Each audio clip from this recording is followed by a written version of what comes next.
ఏర్పాటు చేసి 2 సంవత్సరాల దగ్గర అవుతున్నది.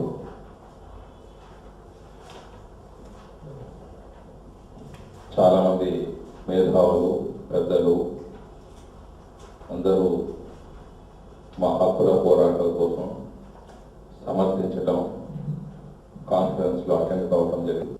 మొట్టమొదటి మీటింగ్ నుంచి ఈ కార్యక్రమాల వరకు అన్నిటికీ సమర్థిస్తూ వచ్చారు. అలాగే high court retired judges, high court advocates, chief engineers, retired chief engineers, IAS, IPS retired people అందరూ, అన్ని మేధావులు దేశంలో ఇటువంటి సభలు, మేధావులతో చేసిన సభలు, అందరితో కలిసి చేసిన సభలు ఏ హక్కుల ఐక్యవేదిక కూడా ఏర్పాటు చేయలేదు. మన రాయలసీమ హక్కుల ఐక్యవేదికే చాలా తూర్లు అన్ని రంగాలతో, అగ్రికల్చర్లు, కార్మికులతో, ఎన్జిఓ లీడర్లతో, చేంబర్ ఆఫ్ కామర్స్ పర్సన్స్తో సమావేశాలు ఏర్పాటు చేయడం, మన డిమాండ్స్, మన హక్కులది ఒక విధంగా ప్రభుత్వానికి ఒక గైడ్ లైన్స్గా ఏర్పాటు కావడం కూడా జరిగిందని మేము అందరికీ తెలియజేస్తున్నాము. మరి ఇందులో భాగంగా ఈరోజు కూడా ఈ సమావేశం ఏర్పాటు చేయడం జరిగింది మన హక్కుల గురించి మాట్లాడేదానికి. మిత్రులారా, సమావేశం చిన్నదైనా సమాచారం మాత్రం మొత్తం ప్రాంతానికి చేరే విధంగా ఏర్పాటు చేయడం జరిగింది. ప్రతి ఒక్కరూ మాట్లాడేది టోటల్గా రికార్డ్ చేసి కేబుల్ టీవీ ద్వారా, మిగతా ప్రచార సాధనాల ద్వారా మన హక్కుల కోసం ఏమేమి పోరాడుతున్నామో అంతా తెలిసే విధంగా ఏర్పాటు చేయడం జరిగింది. అలాగే 11:30, 11:30కి ప్రస్తుతం ముఖాముఖి కాన్ఫరెన్స్ మాదిరిగా వారేమన్నా ప్రెస్ కాన్ఫరెన్స్ మాదిరిగా వాళ్ళ కోసం అడిగితే చెప్పేది కూడా ఉంటుంది. అంతలోపల ఎందుకంటే ఫస్ట్ ఇప్పుడే కూర్చుంటే మనం మాట్లాడేది ఏది ఉండదు కాబట్టి మన సమాచారాన్ని క్లుప్తంగా చెప్పుకునేదానికి మనం మాట్లాడిన తర్వాత ప్రెస్ వారిని పిలవడం జరుగుతుంది. మనదంతా మీటింగ్ అయినాక ముఖాముఖి ఏదైనా ప్రెస్ కాన్ఫరెన్స్ మాకు ఏర్పాటు చేయడం జరిగింది. ఇప్పుడు సబ్జెక్ట్స్ వచ్చి మనకు నీటిపారుదల ప్రాజెక్టులు, అంద్రినియో ప్రాజెక్టు కానీ, సిద్ధేశ్వరం ప్రాజెక్టు కానీ, పోతిరెడ్డిపాడు ప్రాజెక్టు, శ్రీశైలం ప్రాజెక్టు, కొంత పెద్ద ప్రాజెక్టులు గురించి మాట్లాడటమే కాకుండా డెవలప్మెంట్ గురించి కూడా, development of the projects, industrial development, agriculture development, దాంట్లో కూడా సబ్జెక్టు మీద చర్చ చేసి మనం నష్టపోయింది ఏదన్నా కొద్దిగా చెప్పి లాభం పొంది కరువు ప్రాంతాలు ప్రకటించినప్పుడంతా రాయలసీమలో ఉండే 4 జిల్లాలు కరువు ప్రాంతంగానే ఉంటాయి. ఇంతవరకు దేశంలో ఎక్కడా లేదన్నమాట. కరువు ప్రాంతాలు ప్రకటించినప్పుడంతా ఆ ప్రాంతానికి చెందిన అన్ని జిల్లాలు కరువు ప్రాంతాలుగానే ఉండిపోతున్నాయి. సో ఈ విధంగా దానికి ఇంకా మనం సబ్జెక్ట్ అంతకన్నా ఇంకా ఏదీ లేదు.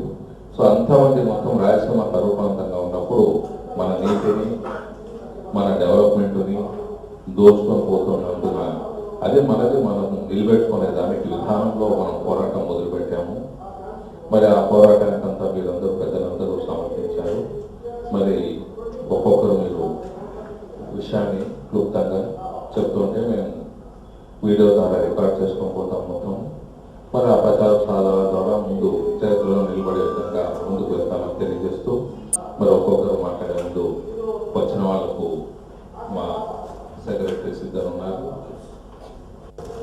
సోమశేఖర్ ఎక్స్ మినిస్టర్ గారు, నారాయణ గారు ఎక్స్ మినిస్టర్, ఐసోమయ్యప్ప గారు ex minister, Siddhappa high court judge గారు, శివరామకృష్ణయ్య ఎక్స్ఎమ్మెల్యే గారు, పితర రామగోపాల్ రెడ్డి ఎక్స్ఎమ్మెల్యే గారు, సంజీవ్ రెడ్డి ఎక్స్ఎమ్మెల్యే నంద్యాల, ప్రకాష్ జైన్ ఎక్స్ఎమ్మెల్యే అందరూ వస్తారు.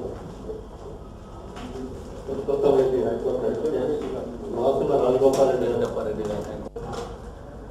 వెంకటస్వామి ఏపీ రెడ్డి గారు ఇండస్ట్రియలిస్ట్, సుధాకర్ బాబు కర్నూలు జిల్లా కాంగ్రెస్ కార్యదర్శి, Razak deputy mayor Kurnool municipal corporation వచ్చినందుకు మా రాయలసీమ కూడా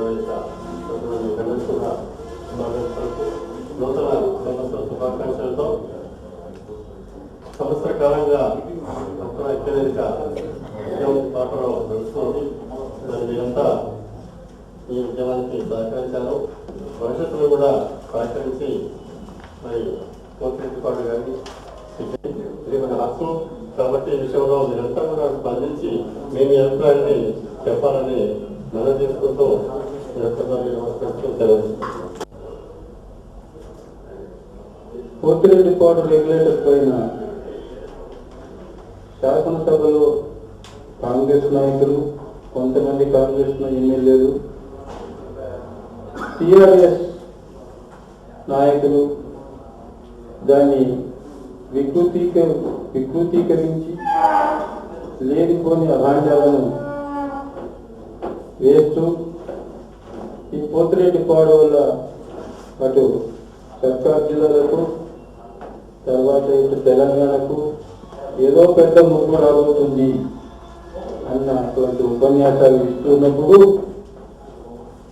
నేను వెంకటేష్ గారు మనం కూడా వీళ్ళతో పాటు నేను వెంకటేష్ గారికి చెప్పాను, మనము రియాక్ట్ కావాలన్నటువంటి ఉద్దేశం వాళ్ళకు ఉంది. రాయలసీమ ఐక్యవేదిక రియాక్ట్ కావాలా, దీనికి వాళ్ళంతా దీన్ని ఒక బర్నింగ్ టాపిక్ కింద తయారు చేయాలన్నటువంటి ఉద్దేశంతో వాళ్ళు ఈ రెచ్చగొట్టే ఉపన్యాసాలు ఇస్తున్నారు. మనం రియాక్ట్ కావడం వల్ల వాళ్ళకు లాభం చేకూరుతుంది, అందువల్ల లెట్ us నాట్ రియాక్ట్ అని చెప్పారు. అందుకోసమే వెంటనే స్పందించలేదు. దానివల్ల మంచి ఫలితం వచ్చింది నేను అనుకుంటున్నాను. ఎందువలనంటే ఆల్ పార్టీ కాన్ఫరెన్స్ ఏర్పాటు చేసి ముఖ్యమంత్రి రాజశేఖర్ రెడ్డి దాంట్లో ఒక టిఆర్ఎస్ ఇంకా కొంతమంది తప్ప మిగతా వాళ్ళంతా కూడా పెద్ద వ్యతిరేక 40,000 క్యూసెక్స్ ప్రవహించడానికి అనుకూలంగా దాన్ని మార్పు చేయడం అన్నటువంటిది problem for particular region but problem for the entire state. వరద నీరు వచ్చినప్పుడు ఈ సంవత్సరం అతివృష్టి కావడంతో వరద నీరు వల్ల కొన్ని వేల క్యూసెక్కుల నీరు సముద్రంలో కలిసిపోయాయి. కానీ దీన్ని నిల్వ చేసుకునేదానికి, దీన్ని ఉపయోగించుకునేదానికి Pothireddy Padu regulator is a must. Pothireddy Padu regulator is essential. If Andhra state wants to utilize the flood water in Krishna river, ఆ రియాలిటీ టెక్నికల్ ఎక్స్పర్ట్సే చెప్తారు, మనం చెప్పాల్సిన పని లేదు. మనం ఏదో వస్తే వాళ్ళకు ఇంకా ఈ ప్రాంతీయ తత్వాన్ని ఇంకా ఎక్కువ రెచ్చగొట్టిన వాళ్ళు అవుతాం అన్నటువంటి ఉద్దేశంతో ఆ రోజు కాంట్రవర్సీలకు దిగలేదు. బహుశా చాలా మంది ఫ్రెండ్స్ నాకు ఫోన్ చేసి ఏమంటే మీరు దీని గురించి ఏం మాట్లాడుకున్నా ఉన్నారంటే, తెలంగాణ వాళ్ళే నాకు ఫోన్ చేసి చెప్పారు, ఏది మీరు దీనిపైన ఏం రియాక్ట్ కావడం లేదు, నేను రియాక్ట్ అయ్యే టైంలో రియాక్ట్ అవుతాము, అంతవరకు మేము పేషెంట్గా ఉంటామని చెప్పాను. Today the facts are very clear. ఏమి, if you want to make use of flood water, there is no other way of storing it. Srisailam overflow అయింది, నాగార్జున సాగర్ ఓవర్ఫ్లో అయింది, అయినా కానీ ఇంకా దాని క్రెస్ట్ గేట్స్ అన్ని ఓపెన్ చేసి వదిలిపెట్టి లేకపోతే పోతేమో అన్నటువంటి ప్రమాద స్థితి కూడా వచ్చింది. అందుకోసమని ఎక్స్పర్ట్స్ ముఖ్యంగా కృష్ణా డిస్ట్రిక్ట్, కృష్ణా జిల్లాలో వాళ్లకు వరద వాకిలితో దెబ్బతిన్నటువంటి వాళ్ళంతా హడలెత్తిపోయినారు. ముఖ్యంగా బెజవాడలో చాలా లోతట్టు ప్రాంతాలు మునిగిపోయాయి. దీన్ని ఎట్లా అరికట్టారు? How to prevent all these things? Pothireddy answer is Pothireddy Padu regulator. కనుక ఈ పాడు విషయంలో నేను మీకు ముఖ్యంగా సూచన చేయాలని. ఇంకా రెండవది ఏమనంటే బ్యాక్వర్డ్నెస్. టిఆర్ఎస్ వాళ్ళు కేకలేస్తున్నారు, ఏదో మేము బ్యాక్వర్డ్ అన్నట్టు. నేను scientific, economic, scientific data for determining backwardness చెప్పాను. గత 20 సంవత్సరాలలో ప్రభుత్వం ప్రకటించినటువంటి కరువు మండలాలు ప్రకటించండి. కరువు మండలాలను ప్రకటిస్తే ఏ ప్రాంతం దెబ్బతినింది, ఏ ప్రాంతం దెబ్బతినలేదు అనేది అర్థమవుతుంది. ఫస్ట్ కండిషన్, కరువు మండలాలు గత 20 సంవత్సరాలలో ఉన్నటువంటి కరువు మండలాలు ప్రకటించండి. రెండవది, ఇండస్ట్రీస్ గత 20 సంవత్సరాలలో ఏ ఏ జిల్లాలలో ఎన్ని ఇండస్ట్రీస్ పెట్టారు, ఏ ఏ ఇండస్ట్రీస్ మూతపడ్డాయి, ఏ ఏ కొత్త ఇండస్ట్రీస్ పెట్టారు, అలాంటి క్రైటీరియా తీసుకొని మీరు ఎగ్జాక్ట్ ఫ్యాక్ట్స్ అండ్ ఫిగర్స్ ఇవ్వండి. నాకు తెలుసు కర్నూలు జిల్లాలో రాయలసీమ పేపర్ మిల్స్, తర్వాత షుగర్ ఫ్యాక్టరీ, తర్వాత కాటన్ మిల్స్ అన్ని క్లోజ్ డౌన్ అయినాయి 20 సంవత్సరాలలో. ఒక్కటి కూడా ఇప్పుడు ఫంక్షన్ చేయడం లేదు. అలానే కడప జిల్లా, అనంతపురం జిల్లాలో కూడా అదే పరిస్థితి. కర్నూలు జిల్లాలో ముఖ్యంగా చాలా ఇండస్ట్రీస్ ఉన్నాయి. అవన్నీ క్లోజ్ అయినప్పుడు ఇంకా మిగతా జిల్లాల్లో చెప్పవలసినటువంటి అగత్యమే లేదు. ఒక్క కొత్త ఇండస్ట్రీ కూడా రాలేదు. ఒక న్యూ ఇండస్ట్రీ ఎక్కడ ఏర్పాటు చేయలేదు. ఒక top tropical like Vizag steel plant లాంటి ఒక పెద్ద ఇండస్ట్రీ రాయలసీమలో ఎక్కడ రాలేదు. కనుక ఈ 20 years లోపల మూతపడినటువంటి ఇండస్ట్రీస్, కొత్తగా ఏర్పాటు చేసిన ఇండస్ట్రీస్ ప్రతి జిల్లా వైజ్గా ఇవ్వండి. కరువు మండలాలు ఇచ్చినట్టు ఇది కూడా ఇవ్వండి. Number 3 criteria, value of lands. రాయలసీమలో భూముల యొక్క విలువ ఎంత? ఈ క్యాపిటల్ కు 60 కిలోమీటర్ల దూరం చుట్టూరు, 60 కిలోమీటర్ల దూరంలో ఉన్నటువంటి చుట్టూరు ఉన్నటువంటి ముఖ్యంగా రంగారెడ్డి డిస్ట్రిక్ట్, మెదక్ డిస్ట్రిక్ట్, తర్వాత మహబూబ్ నగర్ 2-3 ఎకరాలు 4 ఎకరాలు ఉన్నటువంటి ప్రశ్న వచ్చింది. 2-3 ఎకరాలు 4 ఎకరాలు ఉన్నటువంటి సామాన్యమైనటువంటి రైతు ఈరోజు కోటీశ్వరులు అయ్యారు, కారు పెట్టుకున్నారు. ఆ మటుకు వస్తే ఇప్పుడు ఉన్నటువంటి వాల్యుయేషన్ లో కోటీశ్వరుల సంఖ్య, రంగారెడ్డి డిస్ట్రిక్ట్ లో ఉన్నంత కోటీశ్వరుల సంఖ్య ఎంటైర్ రాయలసీమలో లేదు. ఫస్ట్ 3 భాగం కూడా ఉండదు అనుకుంటున్నాను నేను. ఎందుకంటే 2 acres 3 acres నా రిలేషన్స్ ఉన్నారు, పూర్ రిలేషన్స్ గా ఉన్నారు వాళ్ళు. మొన్నటి వరకు ఈ భూముల ధర పెరిగే వరకు వాళ్ళు కోటీశ్వరులను కాపు కొనుక్కుంటున్నారు. భూముల ధర నిర్ణయం చేస్తే రాయలసీమ జిల్లాలో ఉన్నటువంటి భూములు చాలా దీనంగా ఉంది. అది ఈ 3 land use, industries plus fourth irrigation. ఇదేదో అంత రాయలసీమ తీసుకొని పోతున్నారు, కడప తీసుకొని పోతున్నారు, కడప ఫ్యాక్టరీ. అది న్యాయం కాదు. ఈ 20 years లోపల ఆయకట్టు ఏదైనా కానీ ఎక్కడైనా కానీ విస్తరించిందా అని అంటే కొంతవరకు కర్నూలు జిల్లా, కొంతవరకు అది కూడా బాగా ఎఫెక్ట్ ఉంది జరగలేదు. రైట్ బ్రాంచ్ కెనాల్, తర్వాత తెలుగు గంగ కింద. ఇక మిగతా జిల్లాలలో ఏం లేదు. ఆ పద్ధతి ప్రకారము 3rd place కాదు, ఫార్ డౌన్ లో ఉంటారు. రాయలసీమ జిల్లాలో ఫార్ డౌన్ లో ఉంటారు. కనుక మనం చెప్పేదేమనంటే we can ask for the appointment of an expert committee. We have been demanding the appointment of an expert committee of non-Andhras consisting of economists and judges who will determine ఒకవేళ ఈ ప్రాంతంలో ఏది వెనుకబడింది అది అన్నట్టు. ఇప్పుడు ఏం జరుగుతుందనంటే మీడియా పబ్లిసిటీ చాలా ఎక్కువగా ఉంది టీఆర్ఎస్ కు. వాళ్ళు కొట్టాడుతున్నా పబ్లిసిటీ వస్తుంది, వాళ్ళ ఇంటర్వ్యూస్ వస్తున్నాయి, వాళ్ళ ప్రతి ఒక్కరు ప్రతిరోజు ఏదో ఒక పద్ధతిలో ఫిబ్రవరి 8వ తేదీ టీఆర్ఎస్ సపరేట్ తెలంగాణ వస్తుంది, ఫిబ్రవరి 15 వస్తుంది, 28 వస్తుంది, వస్తుందని ప్రెస్ స్టేట్మెంట్స్ మాత్రం గుర్తిస్తున్నారు. నా మటుకు నేను వ్యతిరేకంగా వాళ్ళు ఎప్పుడు సెపరేట్ తెలంగాణ తెచ్చుకుంటే అంత సంతోషపడతాను. నేను నేనేమి సపరేట్ తెలంగాణకు వ్యతిరేకం కాదు. ఎందువల్లనంటే నేను చేసినటువంటి దీన్ని పర్సనల్ గా I'm feeling guilty. I should have opposed the formation of Vishalanka. Kurnool was the capital. మనం ఆ విశాలందరినీ ఏర్పడకుండా రాయలసీమ క్యాపిటల్ గా ఉండి ఆంధ్ర రాష్ట్రం మీద ఉండింటే ఈవేళ కల రాయలసీమలో ఈ దుర్భిక్షమైనటువంటి పరిస్థితులు ఉండేవి కావు అని నేను ప్రగాఢంగా విశ్వసిస్తున్నాను. ఏఎం తర్వాత ఎంఐఎం వీళ్ళంతా అపోజ్. మన ఎలక్షన్స్ లో కుప్పగా ఓడిపోయినారు టీఆర్ఎస్. వాళ్ళు ఒక్కసారి కూడా they are not effectively, they are not in a position effectively to control. తర్వాత వాళ్ళ యొక్క పద్ధతుల్లో వాళ్ళు చేస్తున్నటువంటి హంగామాలో రోజుకు అబ్బో వీళ్ళ మీద ప్రభుత్వం ఏర్పాటు చేస్తే ఇంకా ప్రజలు రోజు అవస్థపడాల్సిన పని పడుతుంది.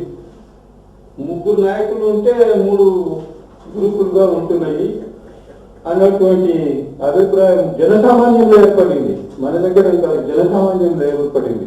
I'm very sorry that the Telangana separate Telangana వస్తుందేమో ఇలా తీరబోతుంది నేను అనుకుంటే అది వచ్చే పరిస్థితులు నాకు కనిపించడం లేదు. కాబట్టి ఇది స్థూలంగా నేను that is my thinking about the backwardness of Rayalaseema. మీరు దీని గురించి ఎలాంటి ప్రోగ్రామ్ మీరు ఏర్పాటు చేసినా కానీ చాలా సంతోషంగా ఉంటుంది.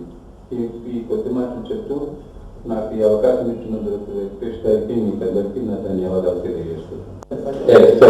సంజయ్ రెడ్డి గారు నంద్యాల. చాలా జటిలమైనటువంటి సమస్య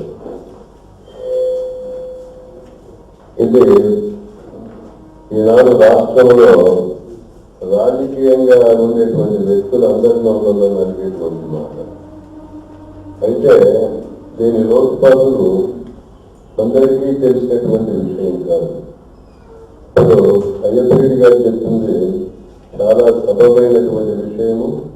లేకపోతే జుడిషియల్ కమిటీ ఒకటి ఏర్పాటై ఈ విచారణ చేసి ఏది ఏ ప్రాంతంలో వెనుకబడి ఉందో నిగ్గుదేల్చాల్సినటువంటి అవసరం ఎంతైనా ఉంది. అదే కాకుండా అనేక తరాలుగా వెనుకబడి ఉన్నటువంటి రాయలసీమ ప్రాంతానికి కేవలము వరద నీరు ఇస్తేనే చాలదు, నికరపు నీరు కూడా రావాల్సినటువంటి అవసరము, అలా చేయాల్సినటువంటి అవసరము, ఇంకా ఎక్కువ మొత్తంలో ఉండాల్సినటువంటి అవసరం ఉంది. దాన్ని దృష్టిలో పెట్టుకొని మన పోరాటం జరపాలి. కేవలము వరద నీరు అంటే 5 సంవత్సరాల నుంచి వరద నీరు లేదు. ఈ సంవత్సరం వరద నీరు వచ్చింది, వృధాగా పోయింది. కానీ నికరమైన నీళ్లు 100 సంవత్సరాలుగా అనుభవిస్తున్నటువంటి సోదరులు వారికి వరద నీరు ఇవ్వడానికి కూడా ఇష్టం లేనటువంటి పరిస్థితుల్లో మనము మన యొక్క నికరమైన జనాల కోసం పోరాడాల్సినటువంటి అవసరం కూడా ఉంది. ఎందుకంటే అయితే వాళ్ళకు వద్దని నేను చెప్పడం లేదు, ఇదివరకు మన ప్రాజెక్టులు మూసేయాలని చెప్పడం లేదు. కానీ వాటితో పాటు సామాన్య అనుభవిస్తున్నటువంటి ఈ రాయలసీమ ప్రాంతాన్ని బాగు చేయడం కోసం, రైతుల అభివృద్ధి కోసం, వీళ్ళ ఆర్థిక అనేకమైనటువంటి పరిశ్రమలు మూతపడి ఉన్నటువంటి పరిస్థితి మనకు తెలుసు. ఇటువంటి పరిస్థితుల్లో జీవనాధారమైనటువంటి నీరు, ఆ నీటి కోసం మన పోరాట సమితి నిర్ణయించినట్టుగా 75,000 క్యూసెక్కుల నీటి కోసం పోరాటం సమంజసమైనటువంటి విషయము. ఈ విషయంలో మనమందరము ఒక నిర్దిష్టమైనటువంటి కార్యక్రమాన్ని ఏర్పాటు చేసుకుని తద్వారా ముందుకు వెళ్ళవాలని ఆశిస్తూ సెలవుతుంది. ఈ సభలో ముఖ్య అతిథిగా అనుభవం ఉన్న వ్యక్తిగా తన ఆశీస్సులతో పాటు మనకు ఆదర్శప్రాయుడిగా ఉన్న అయ్యప్ప రాయలసీమ ఐక్య వేదిక అన్న ఒక వేదికను సృష్టించి ఆ వేదిక కోసం తపన పడి తపస్సు చేస్తున్న వ్యక్తిని సందర్భంగా ప్రశంసించాల్సి ఉంటుంది. సర్వసాధారణంగా తెలంగాణలో కానివ్వండి, మనం ఫోకస్ కావాలని ఎందుకు ప్రయత్నం చేస్తామంటే వ్యక్తిగతంగా రాజకీయ లబ్ధి పొందడానికే. ఇంతవరకు తెలంగాణలో 3 తెలంగాణ ఉద్యమాలు వచ్చినాయి. ఇది 3వ ఉద్యమం.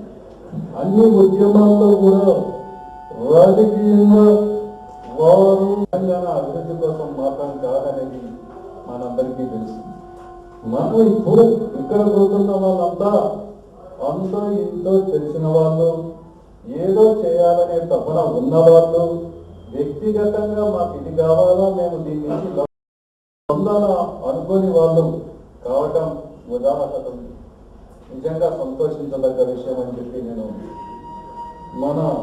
మనకు మనమే పొగుడుతున్నామని కాదు, కానీ ఇది నిష్కర్షగా మనం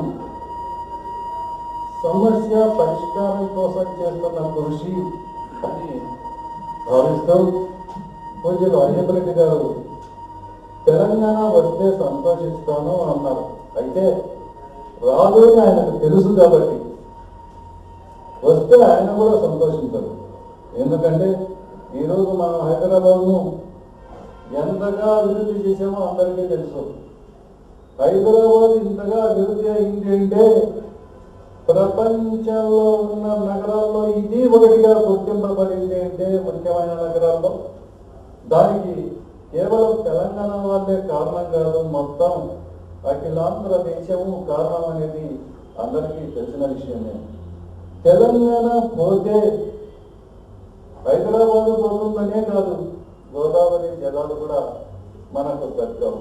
అయితే తెలంగాణ రాకూడదు, ఏ పరిస్థితుల్లోనూ రానివ్వకూడదు అని చెప్పి నేను మీకందరికీ కూడా మనవి చేస్తున్నాను. పోతే ఆనాటి శ్రీ వరంపరిక నుంచి నేటి వరకు రాయలసీమ హక్కుల కోసం మన ముందు తరాల వాళ్ళు, అంతకు ముందు తరాల వాళ్ళు కూడా ఎంతో గట్టిగా కృషి చేశారు, చేస్తూనే ఉన్నారు. కర్నూలు సుబ్బారావు దగ్గర నుంచి కాశీనాథన్ నాగేశ్వరరావు దగ్గర నుంచి అందరూ కూడా దీనికోసం కృషి చేశారు. అయితే మనం ఎంతవరకు సఫలీకృతమైనాము అనుకున్నప్పుడు మనకి ఎక్కడి నుంచి వచ్చిన సదార్థ కాటన్ తరలించిన కేసీ కెనాల్, మరి మెకెంజీ గారు ప్లాన్ చేసిన హెచ్ఎల్సి, ఎల్ఎల్సి, తుంగభద్ర ప్రాజెక్టు కానీ తప్ప మరి ఇతర ప్రాజెక్టులు ఏవి మనం స్వతంత్రం వచ్చినాక స్వతంత్రంగా నిర్మించుకోలేకపోయినా అని చెప్పుకోవాల్సి వచ్చినప్పుడు కొంచెం మనం సిగ్గుపడాల్సి ఉంటుంది. యుద్ధం ద్వారా ఏదో రాయలసీమకు దోసుకుపోతున్నారని చెప్పి ఎవరో అనుకుంటున్నారు. అయితే మరి అయ్యప్పరెడ్డి గారు చెప్పినప్పుడు అది స్థాయి పెంచకపోతే ముంపు ఎక్కడ ఉంటుంది, ఎక్కడి ప్రజలు నష్టపోతారో అనేది కూడా ఆలోచన చేసినప్పుడు మేము మునిగిపోయినా సరే రాయలసీమకు నీళ్లు పోకూడదు అనుకునే వాళ్ళు తప్ప మిగతా వాళ్ళంతా నిన్న హర్షించడం జరిగింది. ఈ విషయంలో ఇప్పుడున్న ప్రభుత్వాన్ని ధైర్యంగా చొరవ తీసుకొని పనిచేసినందుకు మనం తప్పకుండా హర్షించాలి, వాళ్ళని అభినందించాలి. పోతే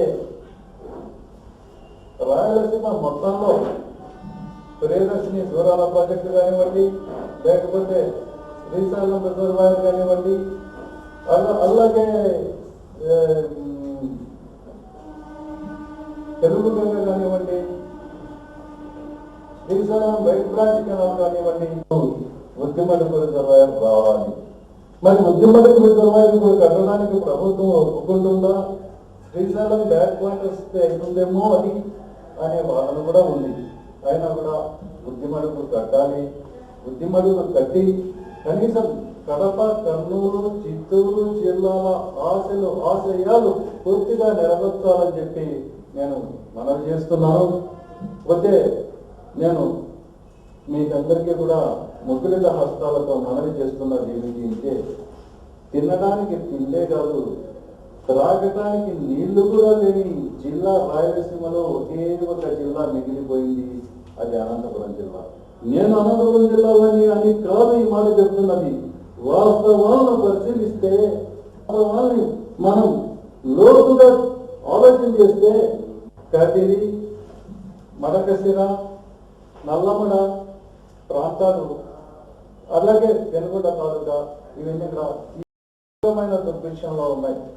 నిన్న వేరుశనగ పంట వేస్తే ఆ పంటకు అరకొరగా పడిన వర్షాలతో, అదలకు తగిన కర్మంతో ఆ పంటలు కూడా పండలేదు అనుకున్నప్పుడు కాకపోతే రాయలసీమ శాంతం ఈ రోజు గవర్నమెంట్ హెడ్ రెగ్యులేటర్ పైన తీసుకున్న నిర్ణయం నేను హర్షిస్తున్నాను, గర్విస్తున్నాను. ధైర్యంగా రాజశేఖర రెడ్డి గారు ఈ పని చేసినందుకు నేను మనస్ఫూర్తిగా ఆనందిస్తున్నాను. ఎందుకంటే 2 జిల్లాలు సస్యశ్యామలమవుతాయి. అంతేకాకుండా అక్కడ వరద తాకిడి నివారించబడింది.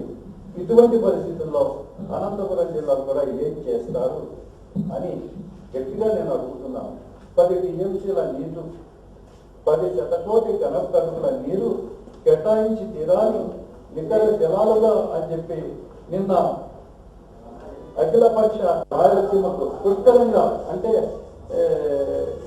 ఏ వరద వచ్చినప్పుడే కాకుండా వరదలు లేనప్పుడు దానికి అవకాశం ఉంటుంది అని చెప్పి నేను మనవి చేస్తూ, ప్రభుత్వ రాయలసీమ నుంచి విడిపడి మాట్లాడటం లేదు.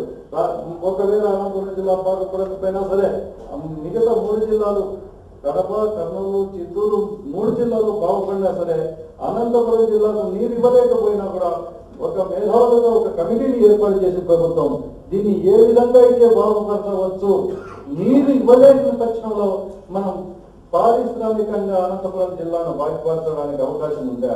అట్లా ఉంటే ప్రభుత్వం ఇతోధికంగా రుణాలు ఇచ్చి అవసరమైతే సబ్సిడీలు ఇచ్చి ఎక్కడికెక్కడ ప్రాజెక్టులను నిర్మించాలని చెప్పి నేను మనవి చేస్తున్నాను. అంతేకాకుండా అనంతపురం జిల్లాలో నాకు తెలిసినంత వరకు కొంతమంది జపాన్ జియాలజిస్టులతో నేను ప్రైవేట్ సర్వే చేయిస్తే లోపల పోరాటం చేస్తున్నారు, దానికి తీవ్రంగా ప్రయత్నం చేస్తున్నారు. దీన్ని యథాతథంగా జరగాలని మన 4 జిల్లాల్లో సుభిక్షంగా ఉండాలని మనస్ఫూర్తిగా కోరుతూ సెలవు తీసుకుంటున్నాం.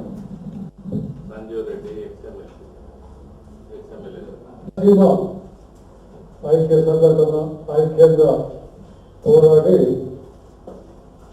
మన హక్కులను ఎలా కాపాడుకోవాలా, ఎలా సంరక్షించుకోవాల్సిన ముఖ్య ఉద్దేశంతో చేస్తున్నారు. నేను ఇంతకుముందు ఎన్నో జరిగాయి కానీ నేను ప్రప్రథముగా ఈ సమావేశానికి ఈరోజు ఇక్కడ సమావేశం జరిగింది. నిజంగా పెద్దల వెంకటి గారు చెప్పినట్లు రాయలసీమకు ఎదురైన అన్యాయం జరుగుతున్నాయి. ఇటు ఇరిగేషన్ ఫెసిలిటీస్ అయితే, ఇటు పారిశ్రామికంగా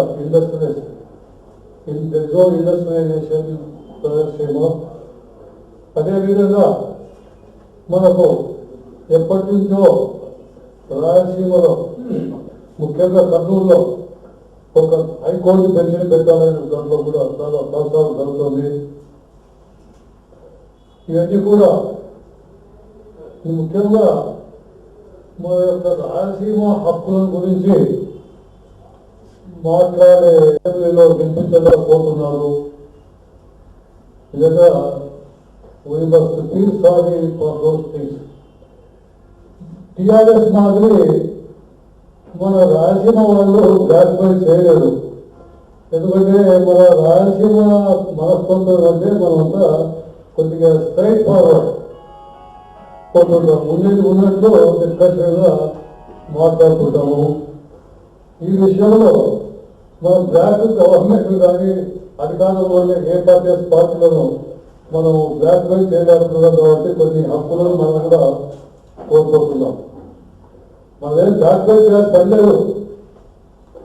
మన యొక్క ప్రజాప్రతినిధులు ఎవరైతే లెజిస్లేచర్స్ లో ఉన్నారో, పార్లమెంట్ లో ఉన్నారో వాళ్ళంతా కూడా ముఖ్యంగా ఈ విషయాల్లో చర్య తీసుకొని ముందుకు రావాలి. మన వాణి రాయలసీమ వాణి అక్కడ వినిపించాలి. నాకు కూడా హక్కులు ఎవరు ఏదైతే త్యాగం చేయగలము, ఎవరు చేస్తాము అనే విషయాలు చేయాలి. మన కర్నూలు జిల్లాకు సంబంధించిన వరకు ఈ పాఠ్యం సిమెంట్స్ ఆల్మోస్ట్ కోర్స్ మూతపడిపోయింది. ఇంతకుముందు అయిపోయి చాలా ప్రయత్నాలు చేసినారు. ఎట్లా ఉండాలి వరకు చాలా సమస్యలు వస్తున్నాయి. ఎటువంటి మేజర్ ఇండస్ట్రీస్ మన రాయలసీమలో రావడం లేదు. ఇంకా ఎన్ని పడుతుందో అది దేవుడికే తెలుసు. అట్లా ఆఫీస్ రిజర్వ్ ఉంది. మన ముఖ్యమంత్రి గారు రాయలసీమ నివాసం అయినప్పటికీ కూడా ఆయన కూడా ఏదో మన రాయలసీమకు చేయాలా, మన రాయలసీమకు నీటి వస్తువులు అనేది కూడా ఆయనకు ముఖ్య ఉద్దేశము ఆయన మనసులో ఉద్దేశం అవుతుంది. అయినప్పటికీ కూడా కొన్ని అనివార్య కారణాలు కొన్ని శక్తుల యొక్క వాళ్ళ యొక్క ప్రభావాలు తెలియదు, వాళ్ళ యొక్క బ్యాక్ మీకు కొన్ని విషయాలు నమ్మకగా పోతున్నాయి. ఇవన్నీ కూడా కొత్తగా ఈ ఏర్పాట్లు రాయలసీమ యొక్క ఇరిగేషన్ ఫెసిలిటీ తొందరగానే ఏర్పాటు చేయడానికి నిధులు ఇవన్నీ కూడా పోతే చెప్తారు. రాజధాని కేంద్రాన్ని ఎందుకంటే ఎక్కడ తెలంగాణ ప్రభుత్వం ఉంది కానీ ఆ రోజు మనకు కర్నూలులో ఒక హైకోర్టు బెంచీని పెట్టాలని ఉడంబడికలో ఆ రోజు చెప్పినారు. మనకేం కర్నూలు ఒక బెంచే కాదు, మన సర్కారీ కూడా ఒక బెంచీ ఏర్పాటు చేసినప్పుడు కూడా మనకి ఎలాంటి అభ్యంతరం లేదు. ఈ విషయంలో ఎందుకంటే ఇక్కడ మాజీ న్యాయమూర్తులు కూడా ఉన్నారు. ఇక్కడ వాళ్ళ యొక్క ఇవన్నీ కూడా మనము కొంచెం ప్రెజర్స్ తీసుకొస్తే కానీ గవర్నమెంట్లో మనము సాధించుకోలేము. కాబట్టి ముఖ్యంగా అనేక సార్లు ఇది ఏర్పాటు చేసినప్పటి నుంచి అనేక సార్లు హక్కుల విషయంలో రాయలసీమకు చెందవలసిన హక్కులేవి, వాటిలో ఏమి చర్య తీసుకోవాలా, అన్ని ప్రాంతాలు ఇరిగేట్ అయ్యే అవకాశాలు కల్పించుకోవాలా అనేటువంటి నినాదంతో ఈ ఐక్య వేదిక స్థాపించి అందరి సలహాలు పెద్దల ఆలోచనలు అన్నింటినీ కూడా తీసుకోవాలనే సదభిప్రాయంతో ఈ యొక్క సభలు జరుపుతూ వచ్చినారు. వారికి నా ధన్యవాదాలు. అయితే ఇప్పుడు మనమున్నంత సదభిప్రాయాలు అన్ని ప్రాంతాలు సమానంగా ఉండాలా, ప్రాంతాలన్నీ కూడా సుభిక్షంగా ఉండాలా, దానికి కావాల్సిన పథకాలు వేయాలా, అన్ని కూడా క్రికెట్ కావాలనే ఉద్దేశంతో ఏదైతే ప్రభుత్వాలు కానీ మరి ఇతర సంఘాలు కానీ ప్రజలందరూ కూడా ఐక్యకట్టంతో కావాలని కోరుతున్నారు. అంటే ఈనాడు జరిగే సమస్య ఏమంటే ఏ ప్రాజెక్టు ఎత్తినా వివాదాలు పార్టీయ పోరాటాలే వస్తున్నాయి. కానీ ఈ ప్రాజెక్టు వల్ల ఈ ప్రాంతము సుభిక్షమవుతుంది, ఈ ప్రాంతం ఇప్పుడు ఇరిగేషన్కు నోచుకోలేదు, ఈ ప్రాజెక్టు వల్ల నోచుకునే పరిస్థితి ఉంది. అందులోనూ దుర్భిక్ష ప్రాంతాలు మనం ఇరిగేట్ అయ్యే పరిస్థితులు వస్తున్నాయనే భావన వదిలి ఇంకా ప్రాజెక్టు పేరు చెప్పితేనా చాలు, ఇది తెలంగాణకు వ్యతిరేకము, కాకపోతే సర్కారుకు ప్రాంతానికి ఇది విరుద్ధము, కాకపోతే రాయలసీమకు కూడా ఏమీ చెందడం లేనే అనే ఉద్దేశాలతో నినాదాలు తయారవుతున్నాయి. కానీ దానికి నా విచారాన్ని వ్యక్తం చేస్తున్నాను. ఏ ప్రాజెక్ట్ అయితే ఇది అందరికీ ఇరిగేట్ చేసేదానికి అవకాశాలు ఉన్నాయి, ఈ ప్రాజెక్టులన్నీ చేపడితే మన ఆంధ్ర రాష్ట్రం మన సుభిక్ష అవుతుంది అనేటువంటిది మరచి ఏ రాజకీయ లబ్ధి కోసమో ఏ ప్రాంతీయ దురభిమానంతోనో వీటిపైన బురద చల్లడం జరుగుతూ ఉంది. ముఖ్యంగా ఎప్పుడైతే రాయలసీమ పూర్తి కాకపోయినా కొంతన్నా తడుపుతుందనే ఉద్దేశంతో ఏ ప్రాజెక్టు మొదలు పెట్టా వారికి ఏదో ఒక లొల్లి పెట్టి ఏదో ఒక అడ్డంకులు తయారు చేసే పరిస్థితి ఈనాడు రావడం చాలా విచారకరమైన విషయం. నేను ముఖ్యంగా మనవి చేసేది ఏమంటే, ఇప్పుడు తెలిసినట్టుగా మనకు అందరికీ తెలిసిన సత్యం, సర్కారు మరి తెలంగాణ ప్రాంతం ఒక రకంగా నీటి వనరులు ఎక్కువగా ఉన్నాయి, నీటి వనరులు తగినంతగా ఉండకపోయినా నీరు పారే ప్రాంతం ఎక్కువ ఉంది. మరి రాయలసీమ ముఖ్యంగా దుర్భిక్షకు గురవుతుంది. రాయలసీమ చాలా ఎప్పుడు కరువు కాటాలతో అవుతుందనే మాట ఇది సత్యము. ఇది అందరూ అనే మాట. అన్ని కమిటీలు అన్ని అన్ని ఈ వేదికలు కూడా నొక్కి చెప్పిన విషయమే. అయినా అది అమలు కాటికి వచ్చేసరికి మరి అన్ని మళ్ళా తలెత్తి ప్రాబ్లమ్స్ తయారు చేసి ఆ ప్రాజెక్టు పూర్తి కాకుండా ఆ ప్రాజెక్టు చేపట్టకుండా జరుగుతూ ఉంది. బురద జల్లడం జరుగుతూ ఉంది. ప్రభుత్వాల పైన కూడా అనేకమైన నిందారోపణలు చేయడం జరుగుతుంది. ఇది చాలా దురదృష్టకరం. దయచి ఈ విషయాల్లో ప్రత్యేకంగా ఇరిగేషన్ విషయంలో దుర్భిక్ష ప్రాంతాలు, వెనుకబడ్డ ప్రాంతాలు బాగుపడే సమస్య వచ్చినప్పట్లో ఇటువంటి ఆలోచన చేయడం, ఇటువంటి బురద చల్లే ప్రయత్నాలు చేయడం చాలా మంచిది కాదని నేను వారికి సవినయంగా మనం చేసుకుంటున్నాను. ఏదో పోతు నిన్నట్టుగా అనుకుంటున్నాను. నాకు అర్థమే కాలేదు. ఎందుకు రాజ్యాంగం చేయాలా? ఏ ప్రాంతాలు పొత్తుకుపోతున్నాయి, ఏ ప్రాంతాలు ఎత్తుకుపోతున్నారు, ఎందుకు కింద రాజార్థము ఉద్యమం అనేకమైన వివాదాలు కలిగే ప్రమాదం ఉంది. అవి కూడా లేకుండా ఆ సిద్ధేశ్వరం ప్రాజెక్ట్ కూడా తీసుకోవాలని, దాన్ని త్వరలోనే పూర్తి చేయాలని నేను మనవి చేస్తున్నాను. ఇంకా ఈ పొద్దురెడ్డి పాటు హెల్త్ రెగ్యులేటర్ను సామర్థ్యాన్ని ఉన్నటువంటి పెంచిందే కాకుండా ఇంకా అదనంగా కొంత ఎక్కువగా పెంచాలని, ఇంకా రాయలసీమ వస్తుంది దానివల్ల ప్రతిఫలం పొందాలని నేను అందరికీ ఐక్య వేదిక నుంచి నేను పిలిపిస్తున్నాను. అన్ని పార్టీలు కూడా అందులో ఏకమై సామర్థ్యాన్ని ఇంకా పెంచి ఇంకా మమ్మల్ని కాపాడే అవకాశాలు కలగజేయాలని అందరినీ కలిగేలా ఇండస్ట్రీస్ లో ఇండస్ట్రీస్ లో కూడా అన్ని జిల్లాల్లో కూడా అభివృద్ధి చేయాలా అనేటువంటి ఒక ప్రాంతం ఎన్నో ప్రాంతాన్ని క్రిటిసైజ్ చేసే ప్రమాదం ఉందని మనం చేస్తూ డెవలప్మెంట్ ఎంతవరకు అయింది అనేది మనం క్షుణ్ణంగా నిష్పాక్షికంగా పరిశీలన చేసి కమిటీ యొక్క ఆదేశాలు తీసుకొని ఆ రకంగా ముందుకు పోతే అన్ని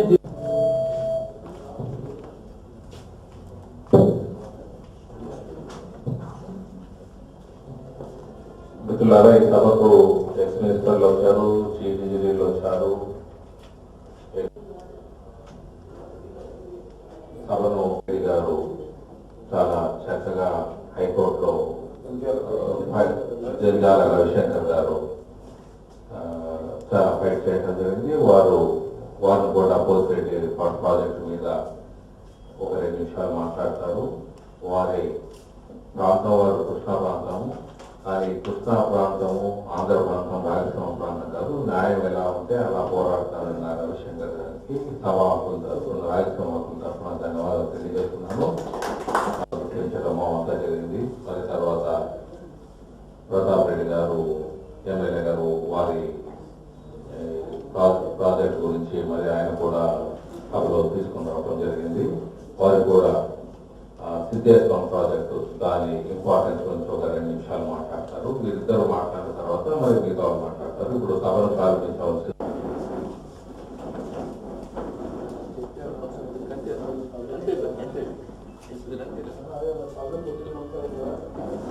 మీరు ఇట్లా మాట్లాడుతున్నారు దగ్గరకు వస్తే బాగుంటుంది. తప్పండి సార్,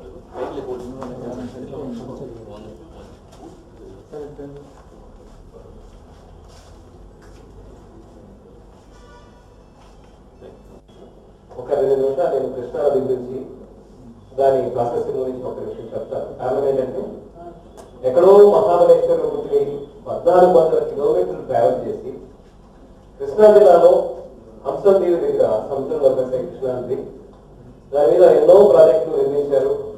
ఆ ప్రాజెక్టు నిర్మించ ఈ 3 టీఎంసీ ఇప్పుడున్న ఈ హెడ్ రెగ్యులేటర్ కానీ సరిపోదు కాబట్టి వీటిని వెడల్పు చేసి మనం కనుక చేసుకుంటే కానీ తప్పదు అనుకున్నప్పుడు ఈ 3 రాష్ట్రాలు కలిసి ఏర్పాటు చేసుకున్నాయి కాబట్టి ఈ ఎన్విరాన్మెంట్ ఇవన్నీ పట్టించుకోకుండా కాలంని 106 ఫీట్కి ఎక్స్పాండ్ చేసుకోవడానికి యాక్సెప్ట్ చేసుకున్నారు. 106 ఫీట్ ఎక్స్పాండ్ చేసుకోవడానికి జీవో 100 అని 1994-93లో దాన్ని ఇంట్రడ్యూస్ చేసిన తర్వాత టీఎంసీల వాటర్ సప్లై చేస్తున్నప్పుడు కొంత వాటర్ మిగిలిన వాటర్ ని ఆ హెడ్ రెగ్యులేటర్స్ నుంచి ఫాస్ట్ గా తీసుకోవడం వల్ల తప్పేమి జరగదు, ఏ ప్రాంతానికి అన్యాయం జరగదు.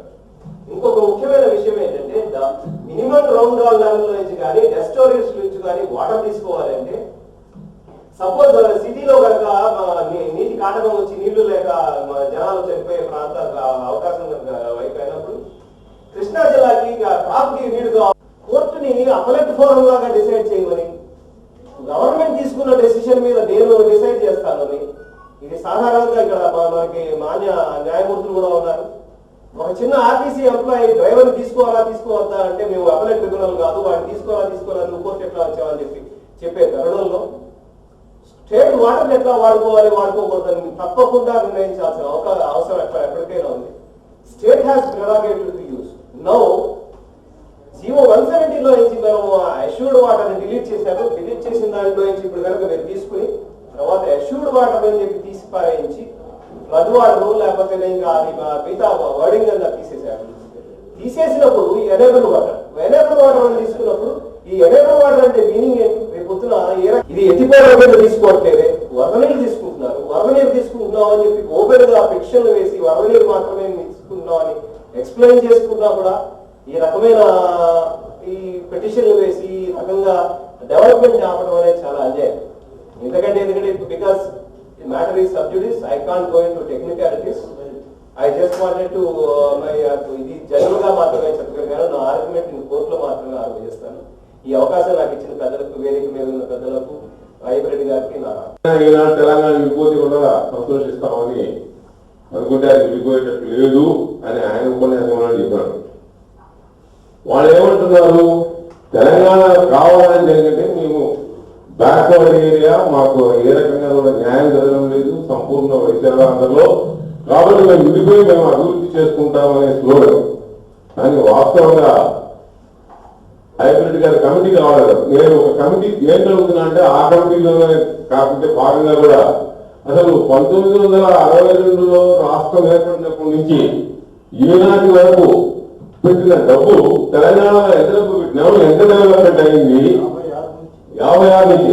అంటే నేను సార్ 62 ఎందుకంటే ఒక లీన్ పీరియడ్ ఇవ్వాలి కదా దేనికైనా. సో బట్ వాట్ 56 అనుకుంటే కూడా 56 నుంచి ఈ రోజు వరకు ఎంత డబ్బు తెలంగాణ ఖర్చు పెట్టాం, ఎంత డబ్బులు రాయలసీమలో ఖర్చు పెట్టినాం, ఎంత డబ్బును కోస్తాంధ్రలో ఖర్చు పెట్టినాం, ఎంత డెవలప్మెంట్ అయింది అనే దాని మీద కూడా ఆ కమిటీ చేతనే నిర్ధారించాల్సినటువంటి అవసరంగా ఉంది. తప్పు జరుగుతోంది. సారిసారికి మనం మోసపోతున్నాం. రాయలసీమ ప్రజల ఔదాన్ని ఎవరు కూడా గుర్తించలేదు. ప్రతిసారి మన అవసరాలు వచ్చేటప్పటికి మాత్రం వాళ్ళు గొంతెత్తి ఎలుగెత్తి కుంపలు ఆగిపోయినట్టుగా కాలిపోయినట్టుగా అరుస్తున్నారు తప్ప మన అవసరానికి ఇన్నిసార్లు వాళ్ళు ఔదార్యంగా ఇచ్చినారు, ఆనందించి మనతో సహకరించినారు. కాబట్టి ఈసారైనా మనం రాయలసీమ ప్రజలతో సహకరించాల్సినటువంటి అవసరం ఉందని ఏనాడు ఏ సందర్భంలో గుర్తించినటువంటి దాఖలా లేవు. మొదటి నుంచి బచావత్ కంపెనీ దగ్గర నుంచి ఈనాటి వరకు కూడా మనం లెక్కాచారం వేసుకొని చూస్తుంటే ప్రతి సందర్భంలో నష్టపోవడము మన వంతు అయిపోయింది. కాబట్టి ఏదైనా ఇప్పుడు ముఖ్యమంత్రి గారు 233 జీవో ఇష్యూ చేసి పోతిరెడ్డి రెగ్యులేటర్ దగ్గర కెపాసిటీని పెంచాలని ఆయన ఈరోజు అర్జెంట్ గా తీసుకున్న నిర్ణయం మాత్రం కానే కాదు. అవసరాలు, ప్రాంతీయ అవసరాలు గతంలో 1987లోనే మేము 400 కిలోమీటర్లు అందరం 4 రక్కుల నుంచి వచ్చి హైబ్రిడ్ గారు కూడా ఉన్నారు, చాలా పెద్దవాళ్ళంతా ఇక్కడికి ఉండేవాళ్ళు, మా వీరందరూ గారు ఎత్తిన అందరూ. మా రాజగోపాల్ గారు తిరుపతి నుంచి బయలుదేరి వచ్చారు, మైసూరాడి గారు వచ్చారు. అట్లా ఆ రకంగా చాలా మందిని ఈ పోతిరెడ్డి వాళ్ళు రెగ్యులేటర్ కెపాసిటీ పెంచాలని నిర్ణయం తీసుకోవాల్సిన అవసరం ఎంతైనా ఉందని రామాయణ భక్తి చేస్తే భవిష్యత్తులో వచ్చేటువంటి ఉద్యోగాలు ఊరికి రావాలి. ఇక్కడ మాత్రం మేము అదే ఉన్న ఉద్యోగాలు అన్నింటినీ మేమే పూర్తి చేసుకుంటాం, మీకు మాత్రం అవకాశం లేదని చెప్పాలి. ఎంతవరకు దీనికి ఒప్పుకోవడానికంటే కూడా నేనైతే పద్నాలుగు పేరుతున్నారా మా హైబ్రిడ్ గారి పెట్టు తెలంగాణ పోతుందేమో ఒకసారి కనీసం డెవలప్మెంట్ అయిపోవడం ఎప్పుడైనా అనిపిస్తుంది.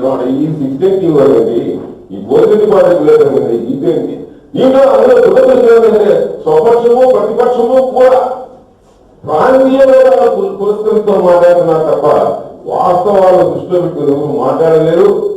మరి ఇంకా మూడో పాయింట్ ఎవరైనా అందరికీ తెలుసు సత్యమైన అగ్ర సత్యం. ఇప్పుడు ఇండస్ట్రియలైజేషన్ అయితేనే తప్ప అభివృద్ధి జరగదని. కానీ మా ఐటీ గారు ఉపన్యాసం చెప్పారు, ఉన్న ఇండస్ట్రీస్ అన్ని తెలుగుదేశం గవర్నమెంట్ క్లోజ్ చేశారు. చెరుకు ఫ్యాక్టరీలు కానీ మిల్క్ ఫ్యాక్టరీలు ఉంది, ఓవర్ కాపాడలేదు, అది కూడా మూలపడిపోయింది. ఉన్న వనరులు లేవో మాకైతే ఎన్ని కావాలంటే అసెంబ్లీ అయింది, వీధిలో పడే తప్ప వేరే మార్గంగా నాకు కనపడదు. అంటే అది అవసరమా లేదంటే ప్రభుత్వం తీసుకున్న నిర్ణయాన్ని బట్టి ఆ చర్య ఉంటుంది, చర్చ అవుతుంది అనుకోండి. కాబట్టి దయచేసి మీరందరూ పెద్దలుగా ఉన్నారు, ఈ సమావేశంలో కూర్చున్నాం కాబట్టి ఒక సముచితమైన నిర్ణయాన్ని నాకు తెలిసినంత వరకు నేనైతే చెప్పడం జరిగింది. నా suggestion, let us be very very frank, open. మన ఏరియాకు రావాల్సిన హక్కులను కాలరాసేటువంటి ఏ కార్యక్రమాన్ని అయినా కూడా మనం అడ్డుకో. చాలా గర్వపడేవాడిని. రాయలసీమ అంటే మనం దేశానికి పెద్ద దేవుడు ఇచ్చాము, పెద్ద లీడర్లు ఇచ్చాము, పెద్ద సైంటిస్టులు ఇచ్చాము, పెద్ద ఫిలాసఫర్స్ ఇచ్చాము, పెద్ద పోయిట్స్ ఇచ్చాము. అటువంటి ప్రాంతం అని ఒక విధంగా అహంభావం ఉన్నవాడిని, అభిమానం ఉన్నవాడిని. కాబట్టి ఆ ఆలోచనకి వచ్చాను. కానీ చెప్పవలసిన విషయాలు ఏమిటంటే, నేను చేసిన వృత్తి వల్ల పొలిటికల్ మూవ్మెంట్ చాలా చూశాను.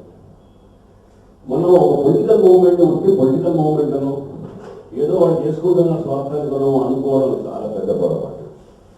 ఒక పొలిటికల్ మూవ్మెంట్కి ఒక ఇంటలెక్చువల్ లీడర్షిప్ ఉండాలి. మూవ్మెంట్లో చాలా టైప్స్ ఆఫ్ యాక్టివిటీ ఉండాలి.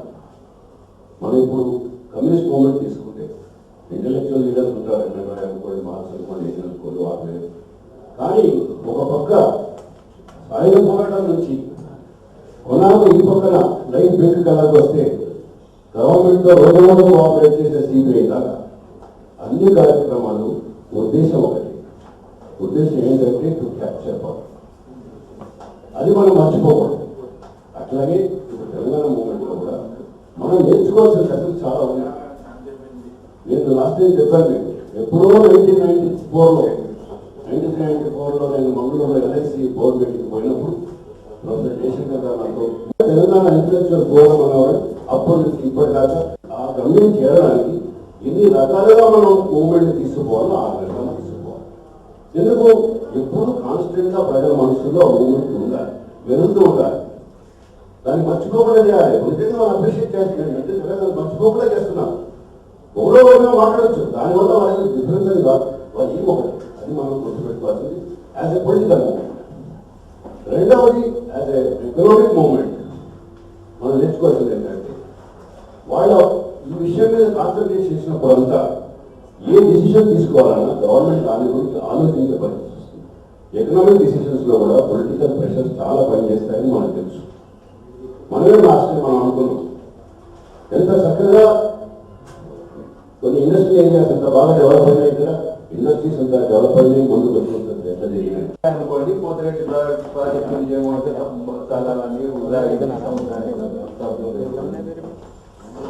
మనకందరికీ తెలిసిన విషయం ఏమంటే, సుమారు 5-6 సంవత్సరాల నుంచి శ్రీశైలం నిండలేదు, నాగార్జున సాగర్. అటువంటిప్పుడు చెప్పారు, ఇప్పుడు నేను వ్యూ కూడా చూశాను, 1250 కోట్లు ఖర్చు పెట్టి ఈ ప్రాజెక్టు గడుపుతున్నారు. ఈ ప్రాజెక్ట్ చెప్తూ ఉంటారు, వాళ్ళు ఏది డిసైడ్ చేయరు. ప్రతి సంవత్సరం మనం చూస్తూనే ఉన్నాం. వాళ్ళ ప్రాజెక్టు నిండితేనే కానీ మనకు వాళ్ళు నీళ్లు వదలరు. అటువంటిప్పుడు గోదావరి నీళ్ళನ್ನು మళ్లించి గోదావరి కృష్ణ కలిపితే కానీ ఈ పోతిరెడ్డిపాడు ప్రాజెక్టు పెద్ద సక్సెస్ఫుల్ కావడానికి అవకాశం ఉందేనని నా ఉద్దేశం. లేకపోతే 5-6 సంవత్సరాలు ఒకటి వరదలు వచ్చినప్పుడు, అంటే 5-6 సంవత్సరాల వరకు మనం ఇప్పుడైతే ఏదో బోర్ పెట్టుకుంటే ఎండాకాలం వస్తే ఎండిపోతుంది, వర్షాలు పడితే మన బోర్ ఆ రకంగా తయారైపోతుంది. కాబట్టి ముఖ్యంగా నేను అందుకోసం నేనేమంటున్నానంటే, ఈ ప్రాజెక్టు సక్సెస్ఫుల్ కావాలంటే నది అనుసంధానం మస్ట్, అది జరిగి తీరాలి. అది జరిగితేనే కానీ ఈ ప్రాజెక్టు ఉపయోగం పెద్దగా ఉండదు అని నా ఉద్దేశం. మరి అందరూ ఇంజనీర్లు ఉన్నారన్నారు, వాళ్ళు చెప్పాలి ఈ విషయం.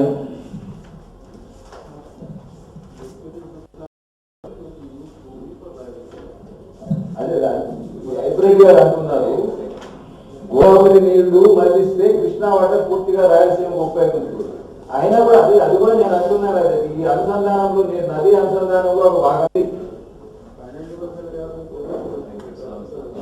నేను కాదని చెప్పలేదు. ఏది ఎంత ఖర్చు పెట్టినా వృధా అయ్యే ప్రమాదం ఉంది చెప్తున్నా. మరి ఇంకోటి అండి, ఇంకా పోతిరెడ్డి ప్రాజెక్టుకి సంబంధించింది నేను అనేది, ఈ వ్యవసాయానికి సంబంధించి పెద్ద ప్రాజెక్టు ఒకటి, మధ్యతరగతి ప్రాజెక్టు, చిన్న ప్రాజెక్టు. మనము కేవలం ఈ పెద్ద ప్రాజెక్టుల గురించి ఎక్కువ కాన్సన్ట్రేట్ చేస్తున్నాం.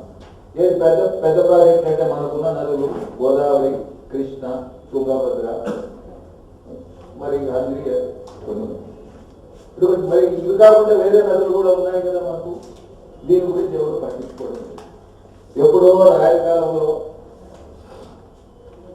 మరి అలాగే చిన్న ప్రాజెక్టులు, మరీ చిన్న ప్రాజెక్టులు ఉంటాయి. ప్రతి ఊరికి ఒక నది ఉంటుంది, చిన్నది పెద్దది వాగు ఏదో ఒకటి ఉంటుంది. ఇప్పుడు నాకు తెలిసినంత వరకు రాయలసీమలో ప్రభాకరరావు గారిని కూడా తెలిసింది, ప్రతి గ్రామానికి 20-30 గ్రామ సైజును బట్టి. మా గ్రామంలో అయితే 50-40 చెరువులు ఉన్నాయి. ప్రతి గ్రామానికి 2-3 చెరువులు ఉంటాయి. దానికి ఒక వాగు ఆధారం. ఇప్పుడు ఈ చెరువులన్నీ రాయల కాలంలో ఈ చెరువులు ఆ నీళ్ళన్నీ వచ్చేదానికి ఆధారంగా ఉండేది. మరి ఆ చెరువుల్లో చాలా మటుకు ఆ చెరువులన్నీ పూర్తినాయి. అగ్రికల్చర్ ఇంప్లిమెంట్స్ తయారు చేయడానికి అవకాశం ఉన్నది. దీన్ని ఇండస్ట్రియల్ ఎక్స్పర్ట్స్ స్టడీ చేయాలి, పెట్టాలి, ప్రాక్టీస్ పెట్టాలి. ఉన్న ప్రాక్టీస్ మూసేసుకుంటే దానికి కారణాలు ఏంటి, వీటికి ఏంటి కూడా బేస్ చేసుకుని చూసుకోవాలి. ఇవన్నీ ఇండస్ట్రీస్కి సంబంధించిన విషయం. ఇప్పుడు ఇది కేవలం మన ఏదో ఈ రాయలసీమల హక్కుల వేదిక, సమైక్య వేదిక, ఇదేదో మనకి ఇదే మనం గుర్తించి దీని ద్వారా రాయలసీమకు ఏ ప్రాజెక్టులు అయితే అది నిర్మూలన అంశం. మరి ఇది డెవలప్ చేయాలా అని అంటే ఎట్లా చేయాలా అనేది ప్రధాన అంశం. ఇది చెప్తూ వచ్చాం చాలా కాలం నుంచి. ఇది ఒక సమస్యగా మిగిలిపోయింది. ఆల్ ఇండియాలో ఎక్కడ వెనుకబడి ప్రాంతం అంటే రాయలసీమ ప్రధానమైంది. రాయలసీమ, ఆంధ్రలో రాయలసీమ వెనకబడింది అని ప్రతి ఒక్కరు చెప్తారు. దాంట్లో ఏం దూరంగా సందేహం కానీ ఏం లేదు. కానీ దీన్ని డెవలప్ చేయడానికి ఒక సమస్య మేము ముందు చెప్పాను కూడా, ఒక అథారిటీ, రాయలసీమ డెవలప్మెంట్ అథారిటీ, ఒక స్టాచ్యూటరీ బాడీ క్రియేట్ చేయాలని నా ప్రతిపాదన. దానికి ప్లాన్ అలాట్మెంట్ బడ్జెట్లోనే ఈ అథారిటీకి ఇంత డబ్బు అని చెప్పి కేటాయించి ఆ ప్రాంతానికి అవసరమైనటువంటి బడ్జెట్లు పెట్టడానికి ఎంత డెవలప్ చేయాలా దాన్ని ఎస్టిమేషన్ వేసి దీనికి ఫండ్స్ అలాట్మెంట్ చేయాలని చెప్పేసి నేను ముందు నుంచి చెప్తూ ఉన్నాను. ఈ అథారిటీ కింద ఒక ఎక్స్పర్ట్ కమిటీ అపాయింట్ చేసి ఏ ప్రాంతం ఇప్పుడు చాంద్రలో మాట్లాడేంత కూడా ఈ అగ్రికల్చర్ డెవలప్మెంట్ చేయాలా, ప్రాజెక్ట్ మనకి ఇక్కడ రావాలా, మన గోదావరి కానీ అన్ని ప్రాంతాలకు కూడా ఇరిగేషన్ వాటర్ సప్లై చేయడానికి అయ్యే పనిగా కొన్ని ప్రాంతాలు ఉన్నాయి. కొన్ని ప్రాంతాలు మెట్టు ప్రాంతాలు ఏ విధంగా మనం అక్కడికి వాటర్ సప్లై చేసే అవకాశం లేదు. అటువంటిప్పుడు ఆ ప్రాంతం మనం ఏం చేయాలి? నేను ఈ మధ్య అమెరికాలో ఉండొచ్చాను, 5-6 నెలలు ఉండొచ్చాను. అక్కడ ప్లాన్ చూశాను. అక్కడ వాళ్ళు ఏం చేస్తారంటే ఏ ప్రాంతానికైనా కానీ ఏ ప్రాంతానికి ఏది అవ్వదు. ఇప్పుడు వాటర్ సోర్స్ ఉందనుకోండి, అక్కడ వాళ్ళు అగ్రికల్చర్ డెవలప్మెంట్ చేశారు. ఇప్పుడు నెవాడా ఉంది, మిడిల్ నెవాడా. ఆ నెవాడాలోని గజెట్ ప్రాంతం, దాంట్లో వాటర్ ప్రశ్నే లేదు. మైళ్ళ కొద్ది పోయిన కొద్ది ఒక్క ఇది లేదు, చెట్టు కూడా కనబడదు. చెట్టు కూడా అక్కడ కనబడదు. కొండలు, గుట్టలు, చిన్న చిన్న సంస్థ ఎక్కడ లేవు. అటువంటి ప్రాంతాలు వాళ్ళు ఇప్పుడు లాస్ వేగాస్ ఉంది. లాస్ వేగాస్లో వాటర్ వచ్చే ప్రశ్నే లేదు, రైలు కూడా అంతంతే. అటువంటి ప్రాంతాలు ఏం చేశారు, దానికి అనేకమైనటువంటి ఎంటర్టైన్మెంట్ పార్కులు అవన్నీ అట్లా డెవలప్ చేశారు వాళ్ళు. కాబట్టి ఒక ఏ ప్రాంతానికి వేసుకుంటారు టూరిస్ట్ సెంటర్స్, తర్వాత ఇవన్నీ కూడా వాళ్ళు ఏ ప్రాంతం ఎట్లా చేయాలని చెప్పేసి సమగ్ర స్టడీ చేసి ఆ విధంగా డెవలప్ చేశారు. కాబట్టి అన్ని ప్రాంతాలు కూడా అక్కడ డెవలప్మెంట్ ఉంది. నేను అనుకున్నది ఏంటంటే అమెరికాలో యూనివర్సిటీ అమెరికాలో అన్ప్లాన్ ప్లేస్ అనేది ఒకటి లేదు. ఏ ప్రాంతం చూడండి, ఏ ప్రాంతం ఇది ఇందుకోసం ఉద్దేశించబడింది అని వాళ్ళు ఖచ్చితంగా మనం చెప్పొచ్చు. అంత డెవలప్ చేశారు వాళ్ళు. అట్లనే ఒక ఎక్స్పర్ట్ కమిటీ వేయాలి రాయాల్సింది.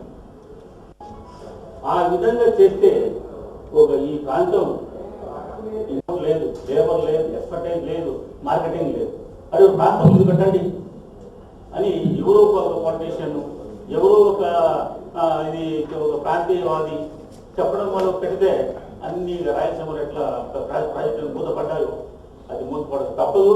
ఎందుకంటే ఇండస్ట్రీ పెట్టాలంటే సామాన్యం కాదు. దాని ప్రాజెక్ట్ చూడాలి, ఫీజిబిలిటీ చూడాలి. తీసుకో ఏదో గ్లాస్ ఫ్యాక్టరీ కూడా పెడితే ఎట్లా ఏం ప్రయోజనం.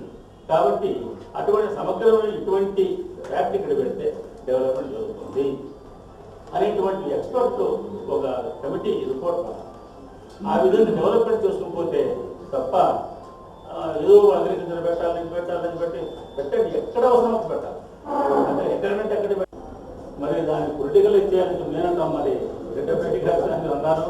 అయినా నేను ఏం చేశాను, దీనికి ఒక పొలిటికల్ బ్యాక్గ్రౌండ్ ఇచ్చి అజిటేషన్ మూలకంగా ఏదో గట్టిగా అరిచడానికి వింటాయి. ఏదో ఊరికే ఉండేవాడికి ఎవరు కేర్ చేయకపోయి ఎవరు దీని గురించి అనుకోరు. కాబట్టి ఇక ముందు ఈ ఎక్స్పర్ట్స్ కానీ మన ప్రాంతాన్ని సమగ్రంగా డెవలప్ చేయడానికి కృషి చేయాలి. ఈ అవకాశం ఇచ్చిన ప్రజలకు నేను గోదావరిలో కింద ప్రాంతంలో వస్తుంది, కృష్ణానేమో పై ప్రాంతంలో ప్రవహిస్తుంది. మనకు 3 చోట్ల ఇంటర్వ్యూ చేసేందుకు ఛాన్సెస్ ఉన్నాయి. ఎక్కడ అంటే పోలవరం ప్రాజెక్ట్ నుంచి ప్రకాశం బ్యారేజ్కి, ఇచ్చింపల్లి నుంచి 39 మీటర్స్ లిఫ్ట్ పెట్టేసి పులిచింత ప్రాజెక్టుకి 116 మీటర్స్ విత్ 9 కిలోమీటర్స్ డౌన్ పెట్టేసి నాగార్జున సాగర్కి లిఫ్ట్ చేసే ఛాన్సెస్ ఉన్నాయి. నిజమే, కానీ ఆ ఏరియాని మనం ఇరిగేట్ కావడానికి ఛాన్సెస్ ఉన్నాయి. ఇక్కడ Srisailam project first electricity project అనేది మనం ఎప్పుడు పెట్టుకోవాలి. ఏదో రీజన్ చెప్పేసి కరెంట్ కోసం లేకపోతే ఇంకా నీళ్ళు కింద వాళ్ళ కోసం అనే ఉద్దేశంతో ఇంటికి వెళ్ళిపోతుంటాయి. వాళ్ళు ఎక్కడ తీసుకుంటారంటే 750 చూసాం, 755 కూడా తీసిపోయారు.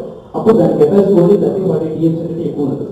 మళ్ళీ మన ఇంపార్టెంట్ విత్ డ్రైవింగ్ 840 దాకా రావాలి అంటే మళ్ళీ 125-130 టీఎంసీ మనకు వస్తే తప్ప మనం 10 పాటు పనిచేయండి. మనకు ఇంతకు 4 సంవత్సరాలనే పెట్టాలి. తక్కువ నీళ్ళు వచ్చినప్పుడు కూడా మనం ఎలా సర్వైవ్ కావాలి అనే దానికి సిచ్యుయేషన్ పాయింట్ కన్నా పెట్టిస్తే ఇన్స్టెడ్ 130 టీఎంసీ మనం స్టోర్ చేసి మళ్ళీ డ్రా చేసే దానికంటే కూడా 20 టీఎంసీ నీళ్లు పోర్షన్లో ఉంటే కూడా సిచ్యుయేషన్ ప్రాజెక్ట్ నుంచి మనం మొదటిపాటికి మనం వాటర్ డ్రా చేసుకోవచ్చు. దానివల్ల కింద డెస్టోర్గా 130 టీఎంసీ ఉండే దాంట్లో కావలిస్తే కింద వాళ్ళు ప్రాంతం మన కింద వాళ్ళు తీసుకొని పైన వచ్చిన రోజు కొన్ని నీళ్ళు ఉన్నాయి. జీవన నది లాగా ఎలా అయితే ఉంటుందో ఆ విధంగా పొందే పాయింట్ తెచ్చేదానికి ఈ సిచ్యుయేషన్ ప్రాజెక్ట్ ప్రయోజనం ఉంటుందని చెప్పి నా అనుమానం. ప్లస్ అందరికీ దీనివల్ల న్యాయం చేస్తున్నాం. ఇటు లెఫ్ట్ సైడ్ ఒక రెగ్యులర్ పెట్టేసి మనకు ఏ విధంగా అయితే పొందటి పాటు ఏ విధంగా రైట్ సైడ్ ఉందో ఆ విధంగా లెఫ్ట్ సైడ్ ఒక రెగ్యులర్ పెట్టేసి తెలంగాణ వాళ్ళకి ఇవ్వచ్చు. ఇక్కడ డెస్టోర్గా ఉండేటువంటి శ్రీశైలం ఉండే వాటర్ని అంటే మనకంటే కింద ఉండే వాటర్ని పొజిట్ బార్డర్ నుంచి మనం డ్రా చేసుకోవాలని వాటిని ఆంధ్ర బంగాళకి ఇచ్చారు. మినిమం కోర్స్ వస్తే కూడా దాన్ని మనం రాయలసీమ తెచ్చుకోవచ్చు. కాబట్టి ఈ సిచ్యుయేషన్ ప్రాజెక్ట్ యొక్క ప్రాముఖ్యత చాలా ఉందని నా భావన. అందరూ పెద్దలు కలిసి దాన్ని సాధిస్తే స్థాయిగా అది నెరవేరుతుంది. డిమాండ్ సుబ్బరాయుడు గారు గత కొన్ని సంవత్సరాలుగా దీనికోసం అందరితో కలిసి పోరాడడానికి మా పోరాటంలో భాగస్వాములు అయ్యారు. మరి ఈ ప్రాజెక్టు ఇమీడియట్గా టేకప్ చేయాలి. అన్ని ప్రాజెక్టులు అసలు ప్రాజెక్టు పేర్లు తెలియనివి, అసలు ప్రాజెక్టు వల్ల దీంట్లో కొద్దో గొప్ప లాభం వస్తుందన్న అన్ని ప్రాజెక్టులను కూడా రాజశేఖర రెడ్డి గారు చరిత్రలో నిలబడే విధంగా మొదలుపెట్టారు. అదే రీతిలో ఈ సిద్ధేశ్వర